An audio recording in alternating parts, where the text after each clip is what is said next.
What's up guys, and welcome back. In this video of Trent's Garage, we are going to be tearing down the 1GR, the 4.0 V6. It came out of this Toyota Tacoma. Originally, I was just going to pull the motor, but now that I've got the motor out, it's got 215,000 miles on it, and I'm going to be supercharging it. I'm almost 90% sure. So today we're actually going to be tearing down that motor and getting it prepared to be rebuilt.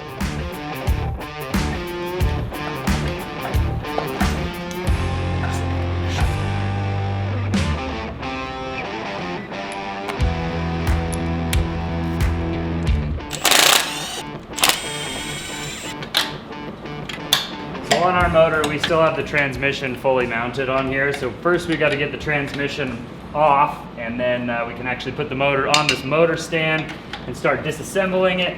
Right now I'm just getting the transmission cooler lines removed from the transmission so that I can unbolt the rest of the bell housing and these exhaust manifolds. And then it should just slide right off. So as you can see there, this is a 1GR. It's actually a 1GR FE is the motor code for this. It's a 1GR and it's number 627,627. That's cool. It's like 3 numbers repeating. That's gotta be good luck, right? For sure. Absolutely. Yeah.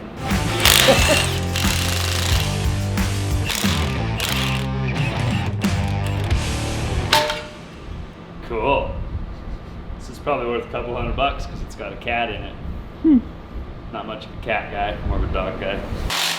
So this is one of the bolts that comes out of the back of the transmission that actually holds the transmission to the motor. And this is what I was going to use to mount the engine to the engine stand. So once I take the transmission off, you mount the engine on this engine stand. You can take all the things off of it. You can rotate it upside down. You can do all kinds of things with the engine stand. Makes it really easy.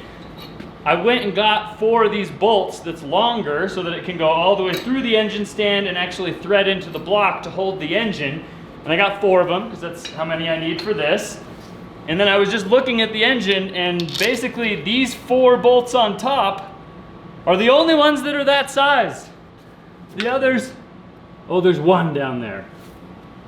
But the other ones over here are a smaller bolt diameter. We'll get the transmission off. We'll see if I can actually get it mounted with those 4 that are like that. There's a good chance I can, but in the event that I can't, dag nabbit.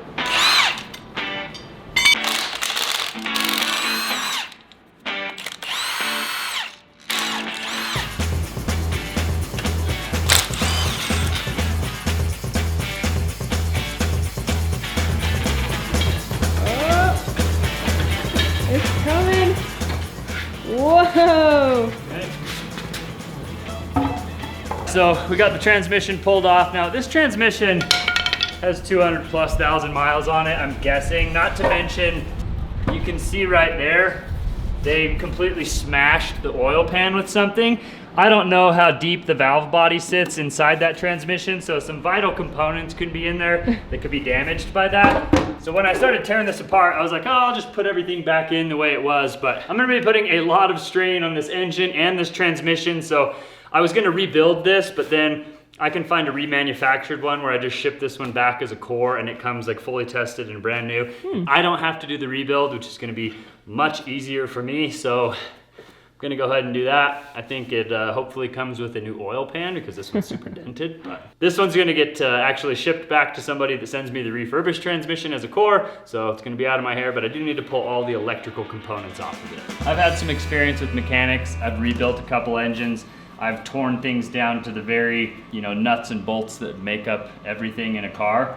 I have actually never disassembled an automatic transmission powered engine. So taking off the torque converter and the flex plate, I know what they are, I know how they come apart, but this is my first time doing it. So found the access panel back here behind the starter. Now I can actually get the bolts off of the torque converter, rotate it, take out all those bolts, then the torque converter will pop off.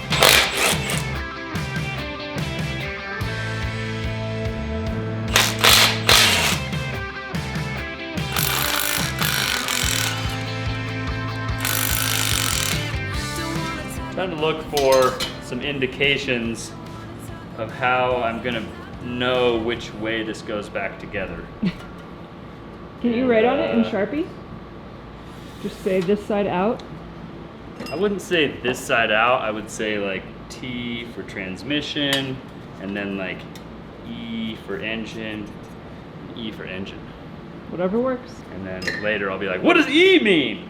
All right, now that we've got the transmission fully removed, we got the torque converter and the pressure plate off, I'm gonna try and use this tie-down strap to level the engine, and we're gonna try and get our engine stand in there, get our bolts all tightened up, and hopefully remove this thing from our shop crane so that we can start taking off all the accessories and the heads and really get into the nitty-gritty of the motor. This is probably the most redneck way to do this. That's fine, 'cause especially in the summer, my neck is pretty red.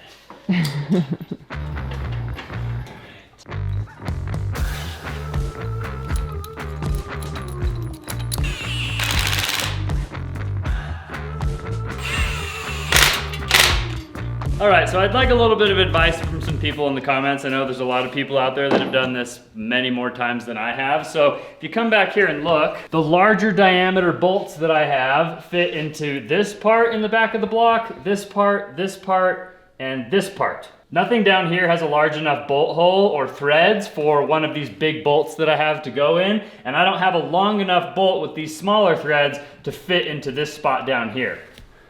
Am I making a mistake by attaching these 4 bolts here and then tightening everything down and putting it in the engine stand? There's a pin in here that actually stops this thing from rotating. So if it's off balance a little bit, I'm not that worried about it. So in my mind, I think this is gonna work, but I'd love to know in the comments if you guys have had experiences where you did something kind of janky like this and it didn't turn out so well. And then maybe I'll go buy another bolt and move that. But as for now, I'm gonna go ahead and try and get this motor off the shop crane.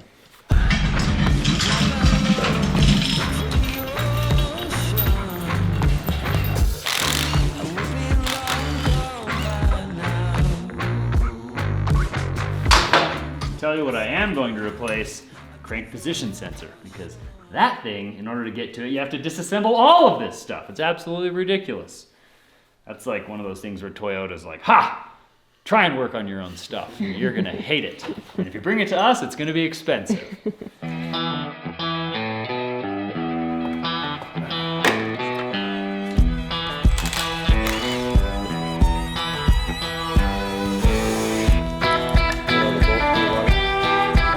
Water pump? Yeah, the water pump. Holy moly!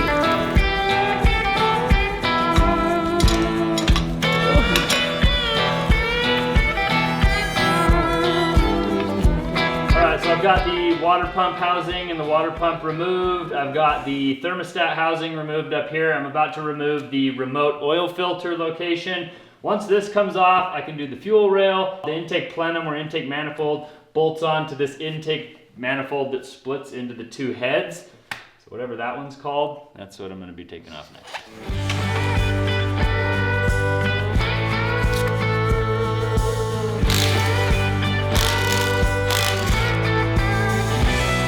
Ooh. It is not looking clean in there. Alright, so we're making some progress. I got the intake manifold or the intake plenum off of the top here. I got most of everything off of the front except for the timing cover. Now I'm just getting this water bridge. I don't know what the name of this unit right here is. Takes water from basically the water pump and then distributes it through both heads. And I'm calling it a water bridge because it's bridging this gap between the 2 heads. So if you know what it's called, you could leave a note in the comments. I'd appreciate that.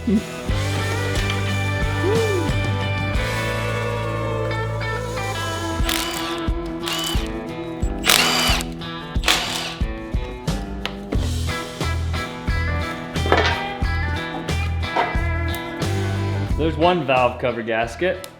Ooh.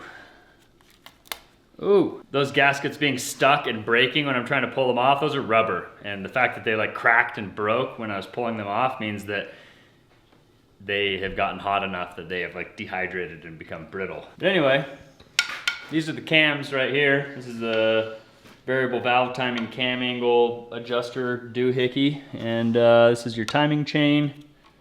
Wow, that's how nice. deep someone has to go to replace a timing chain. Oh, there's way more that has to happen from this point to replace the timing chain. The whole timing cover, the harmonic balancer, everything has to come off. Wow. If that's something that goes out so often, why do they make it so difficult to access? That's like a common thing you have to replace. Because that's just how an engine works.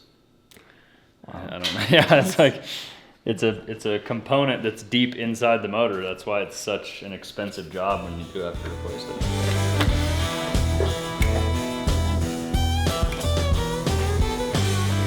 My mom has the same motor in her car and it has like 460,000 miles on it and it still runs amazingly, but it's not supercharged and she's not beating the crap out of it. She's just driving it on the highway. So I know that this motor is like pretty much bulletproof and will run for a really long time, but they are prone to a lot of different issues. And hopefully when we tear this down, we don't find any like really bad issues. I am gonna put new like crank and main bearings in here and new pistons and stuff like that and hone the block. I'm just really hoping that the block's not warped. Oh yeah, what's your timeline again? You want to get this done in 2 months? Just like 2 or 3 weeks. I was hoping to have this truck ready for Moab.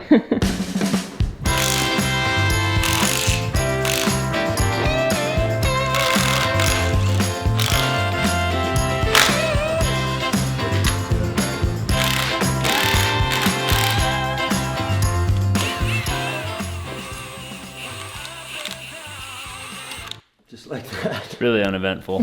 Could have pulled that off with your hands, Trent. You'd think that, but that provides an awful lot of force doing that.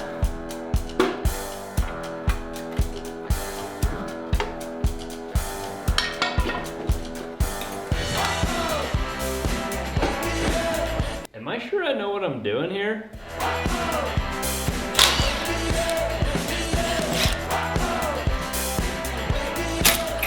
Whoa.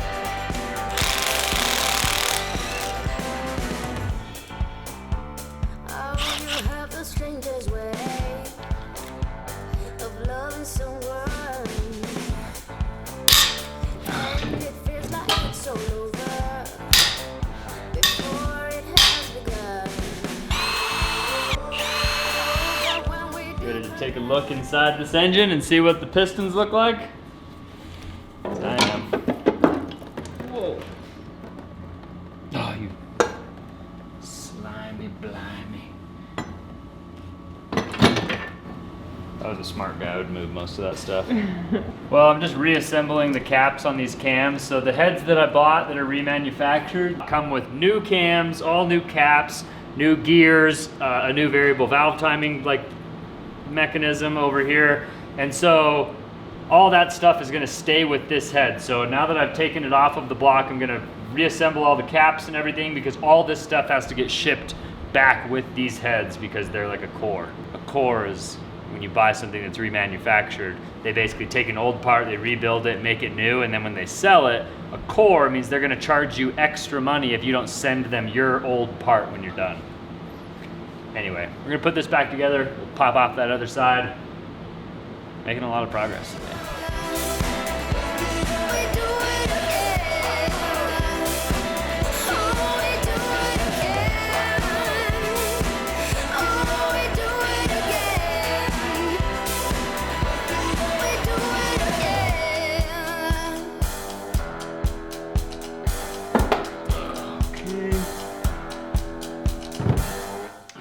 Now that head is off.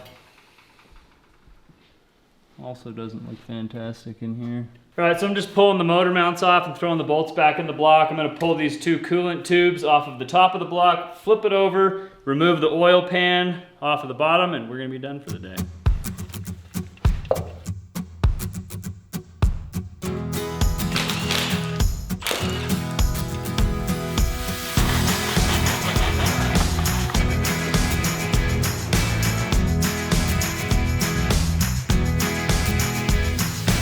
Alright, well, if our weird bolt pattern on the bell housing wasn't good enough, now is probably when we'll find out, so hopefully it's alright.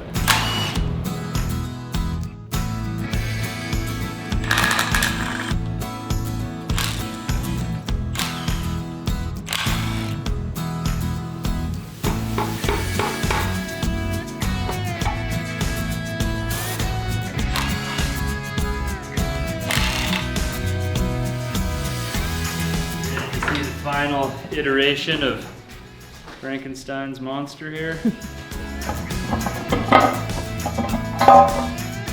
Voila!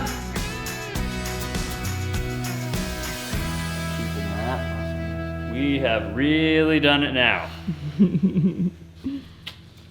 we are in there. All right, so now that we've got the oil pan pulled off of the bottom, this is the crank. So all of these parts that you're seeing here is the crank. That crank is the rotating assembly that pushes the rods up and down, that moves the pistons, that makes explosions, that makes the engine go. I am really excited that we got this far. We are basically down to the block with the crank, the pistons, the rods, and all the bearings and stuff inside it. I'm excited to get this thing torn apart and rebuilt. After looking at it, it definitely looks like it's got some wear. It looks like almost everything has been hot, and so I'm gonna have to get a micrometer or a caliper out and kind of check all of the bearing surfaces, check all of the cylinders for round, do all of that to make sure that this block is actually worth rebuilding.